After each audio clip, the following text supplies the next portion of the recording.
Hi everyone and welcome.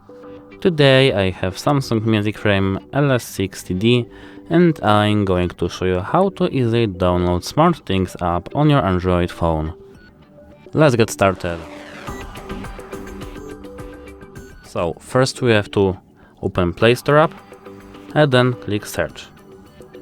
After that we have to search for SmartThings. As you can see, SmartThings Samsung Electronic Co. Ltd. developer. We have to click on it and click install. Now we have to wait a moment.